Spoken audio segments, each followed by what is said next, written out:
சென்னையின் பெருமைகளை பேசும் வகையில் எழும்பூர் அருங்காட்சியகத்தில் சிறப்பு கருத்தரங்கம் நடைபெற்றது. பண்பாடு ஒரு மீள்பார்வை என்ற பெயரில் நடந்த கருத்தரங்கம் குறித்து செய்தியாளர் ராஜ்குமார் அளித்த விவரங்களை பார்க்கலாம்.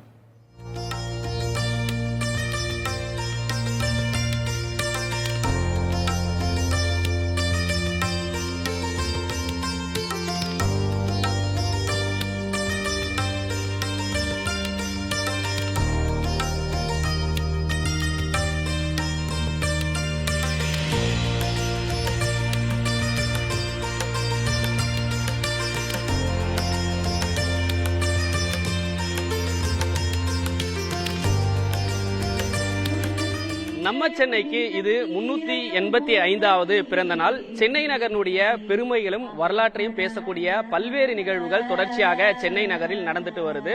அதே போல தமிழக அரசினுடைய அருங்காட்சியகங்கள் துறை சார்பாக சென்னை எழும்பூரில் இருக்கக்கூடிய அரசு அருங்காட்சியகத்தில் சென்னை நகரினுடைய பெருமைகளை பேசும் கொண்டாட்டம் என்ற தலைப்புல கருத்தரங்க நிகழ்வு நடைபெற்று வந்தது. இந்த நிகழ்வுல குறிப்பாக பண்பாட்டு குறித்து ஒரு மீளாய்வு குறித்த கருத்தரங்க நிகழ்வு நடைபெற்றதில் சென்னையில் இருக்கக்கூடிய பல்வேறு கல்லூரி மாணவர்கள் இந்த நிகழ்ச்சியில கலந்துகிட்டாங்க. குறிப்பாக 385 ஆண்டுகள் சென்னை தினத்தை கொண்டாடக்கூடிய வகையில சென்னை நகரினுடைய பெருமைகளையும் வரலாற்றையும் தெரிந்து கொள்ள வேண்டியது அவசியமாக இருக்கிறது. குறிப்பாக எழும்பூர் அருங்காட்சியகம், அதாவது இந்திய நாட்டிலேயே இரண்டாவதாக மிகப்பெரிய அமைந்த அருங்காட்சியகம். சுதந்திர காலகட்டத்திற்கு முன்னதாகவே இந்த அருங்காட்சியகம் உருவாக்கப்பட்டது. அதே போன்று சென்னை மாநகராட்சி உலகிலேயே முதன்மை நிர்வாக செயல்பாடுகளாக இருக்கக்கூடிய சென்னை மாநகராட்சியினுடைய நிர்வாக செயல்பாடுகளையும் நாம் தெரிந்து கொள்ள வேண்டும்.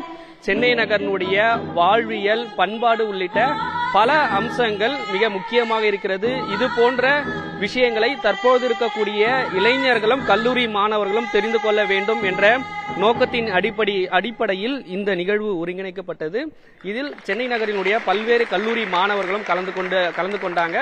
அதிலும் குறிப்பாக எழும்பூர் அருங்காட்சியகத்திற்கு வரக்கூடிய பார்வையாளர்களுடைய எண்ணிக்கையும் அதிகரித்து வருகிறது.